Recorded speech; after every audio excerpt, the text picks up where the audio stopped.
Buenos días, iglesia, ¿cómo están? Qué bueno, gracias a Dios, ¿no? Damos gracias a Dios por este nuevo día que nos permitió estar aquí para adorarlo, para exaltar su nombre, ¿no? Damos gracias por la vida y por la salud, porque podemos respirar por nuestra propia cuenta, gracias a Él, ¿no? Pues el tema de hoy se trata de el mensaje a las 7 iglesias que Jesús dejó aquí, ¿no? Sabemos que este Apocalipsis y las cartas las escribió Juan, mas sin embargo fueron dictadas por el mismo Jesucristo, ¿no? Juan fue el que las escribió y Cristo fue el que estuvo diciendo a Juan pues prácticamente lo que escribiera, ¿no? Entonces son cartas de Cristo a las 7 iglesias situadas en Asia Menor. Y el día de hoy vamos a estar hablando de la primera carta a la iglesia de Éfeso, ¿no?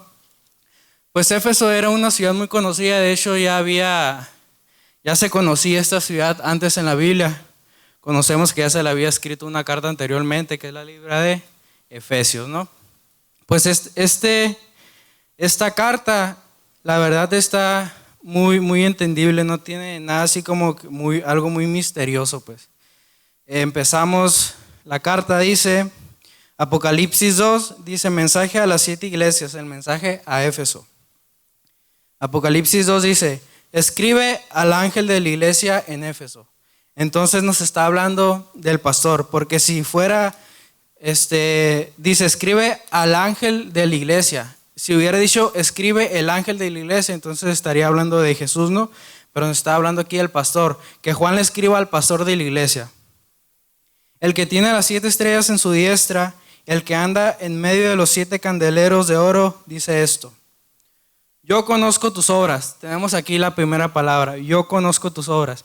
Y al hablarnos de yo conozco, no se refiere a que yo así te medio ubico más o menos, sino que nos está hablando de conocer es un término que te conoce profundamente, te conoce hasta más allá de lo que tú puedas entender, te conoce hasta lo que muchas veces hacemos en lo oculto y nadie nos ve, ¿no? Pues ahí Jesús también nos conoce y puede vernos, aun cuando nosotros decimos, no, pues nadie me está viendo, puedo hacer lo que quiera. Tenemos que entender que Jesús nos está viendo porque Él nos conoce bien. Dice, yo conozco tus obras. Digan, Jesús conoce mis obras. Y tu arduo trabajo y paciencia, y que no puedes soportar a los malos, y has probado a los que se dicen ser apóstoles, y no lo son. Y los has hallado mentirosos, y has sufrido, y has tenido paciencia, y has trabajado arduamente por amor de mi nombre. Y no has desmayado. Hasta el momento aquí llevamos puras cosas buenas de la iglesia de Éfeso, ¿no? Que trabaja duramente, que ama a Cristo, que ha probado a varios apóstoles y maestros y que los ha hallado falsos. Entonces nos habla aquí de una apostasía en la iglesia. Entonces eso de la apostasía no es algo muy nuevo, sino que desde el Apocalipsis de hace miles de años ya se estaba dando esto de las apostasías en la iglesia, que nos habla casi en los últimos capítulos de la Biblia. Se trata de la apostasía de los últimos tiempos, de que tenemos que tener cuidado y de las características de los apóstatas, ¿no? No vamos a hablar mucho de eso, de las características, pero sí les recomiendo un libro que se llama Cuidado con los apóstatas, se llama. Está muy bueno ese libro, la verdad se lo recomiendo. Y sigue diciendo, aquí vemos que dice puras cosas buenas a los primeros versículos, dice que trabajan duramente, que ha probado varios apóstoles, pero más sin embargo, el pecado de Éfeso fue que se había separado de Jesús. A pesar de que trabajaban duramente, iban y salían a las calles y evangelizaban y traían a personas, más sin embargo, eso lo hacían sin amor. Vemos aquí, nos vamos a poner un poco en contexto, dame la otra. Esa es la diosa Diana o Artemisa, la famosa diosa de los efesios. Recordemos que Éfeso no era una ciudad muy grande, sino que era una ciudad que quedaba de pasada entre los comercios. Entonces a esa ciudad llegaba mucha gente, muchos extranjeros, imponían ahí sus creencias y sus dioses, ¿no? Entonces los efesios adoptaban todas esas creencias y pues aceptaban eso, los dioses los adoraban, no tenían como otras ciudades que eran muy celosos de los dioses que ellos adoraban, sino que si a los efesios le ofrecían 50 dioses, a los 50 dioses adoraban, pues aceptaban mucho eso. Entonces era una ciudad muy inmoral sexualmente. Dice que pues Diana esa era la diosa de la fertilidad y de la naturaleza, y le crearon uno de los templos más grandes, y pues era la diosa de los efesios. Lo que ven ahí, como las bolas que tiene aquí en el pecho, son muchos senos. Entonces el templo de esa diosa estaba llena de prostitutas, y para ofrecerle sacrificio a esa diosa, los hombres tenían que ir acompañados de una prostituta. Entonces esa ciudad y ese templo, todo eso era muy inmoral. Entonces el apóstol Pablo, en medio de esa ciudad inmoral, funda una iglesia ahí en Éfeso. Digan, debemos de llevar luz a la oscuridad. Así es, eso fue lo que hizo Pablo. En medio de una ciudad inmoral fundó una iglesia ahí donde nadie, pues no sé, nadie se lo imaginó antes, ¿no? Ni nadie podía creer lo que fuera posible fundar una iglesia en una ciudad como esa. Dice que, nos regresamos aquí, dice: yo conozco tus obras, tu arduo trabajo, nos dice todo lo bueno, y has sufrido y has tenido paciencia y has trabajado arduamente por amor de mi nombre y no has desmayado. No debemos desmayar, es algo muy importante. Versículo 4 dice: pero tengo contra ti que has dejado tu primer amor. Recuerda por tanto de dónde has caído y arrepiéntete.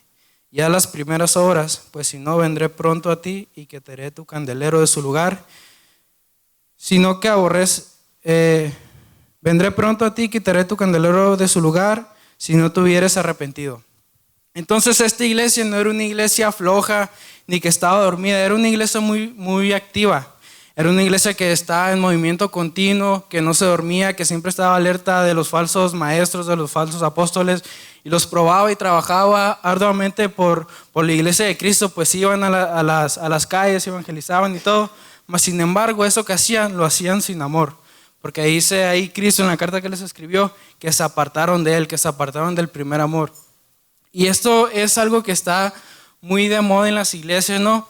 Que probablemente no estemos nomás ociosos, sino que sí vamos a congresos, sí vamos a evangelizar o así. Pero lo hacemos sin amor, sino que lo hacemos porque lo tenemos que hacer, o porque si no el pastor, no sé, me va a bajar o algo, pues. Pero lo hacemos sin amor, y eso es algo que Dios maldice. Dice la palabra que Dios maldice, que Dios aborrece a las personas que hacen sin sentir su obra. Eso es algo muy importante, que cuando vayamos a hacer algo lo hagamos con amor, lo hagamos con pasión, lo hagamos porque lo sentimos del corazón que nos sale, que tenemos que servir no porque nos dicen, sino porque nos nace a nosotros hacerlo. Ya sea barrer o no sé, poner agua o pintar la barda o poner el cerco o predicar o tocar, lo que sea con amor todo lo que nosotros hacemos. Esta carta es muy corta y no tiene muchas explicaciones, como ya dije, porque es entendible. De hecho, casi todo lo que se va a llevar esta pequeña clase es la siguiente lámina. Los Nicolaitas, dice el versículo 6: pero tienes esto, que aborrece las obras de los Nicolaitas, las cuales yo también aborrezco. El que tiene oído, oiga lo que el Espíritu dice a la iglesia. Ok, ¿quiénes son los famosos estos Nicolaitas? Bueno, pues en Hechos 18 más o menos, nos habla de un diácono que se llamaba Nicolás. Nicolás, la palabra Nico significa empoderamiento o poder superior a alguien, pues. Y Laus significa pueblo. Entonces, Nicolaita significa empoderamiento por encima del pueblo. Es alguien muy orgulloso, pues, que se cree superior a todos. Entonces esta doctrina se fue metiendo más o menos en estas iglesias. De hecho, más adelante en Apocalipsis 2:15 creo que habla de la iglesia de Pérgamo. Aquí en la iglesia de Éfeso dice Jesús que no aceptaron esa doctrina, mas sin embargo en la iglesia de Pérgamo sí la aceptaron, ¿no? Pero eso ya es otro mensaje, ¿no? Estas personas son personas inmorales y tolerantes al pecado. Recordemos que la ciudad de Éfeso era una ciudad muy inmoral. Tienen desórdenes sexuales, libre desahogo de las pasiones y dominantes sobre los demás. Eso es lo que le decía más o menos del significado de lo que significa esta palabra, ¿no? Que son dominantes sobre los demás, que se creen superiores. Nos dice aquí la carta que regresemos al primer amor, que recordemos de donde hemos caído. Entonces eso nos habla que estaban posicionados en un muy buen lugar. Pues los efesios iban por muy buen camino, sino más embargo se apartaron de Dios, empezaron a hacer las cosas sin amor.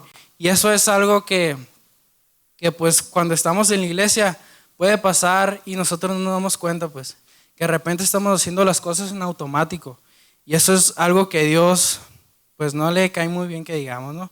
Porque dice la palabra que apartados de Él nada podemos hacer, y muchas veces hacemos las cosas en automático, y lo que debemos de hacer es apegarnos a Él, es orar y decir, Señor, pues si me ha apartado, pues perdóname, quiero regresar a ti, pues llévame al primer amor, como dice esa canción, ¿no? Debemos de estar siempre muy apegados a Dios, a la palabra, y examinarnos de vez en cuando, ¿no? Examinarnos cómo está nuestra vida espiritual, porque es muy fácil venir y hablar de, no sé, de hacer discípulos y no hacemos discípulos, ¿no? Muy fácil hablar de predicar y nosotros no predicamos. Es muy fácil hablar, pero debemos predicar con el testimonio también.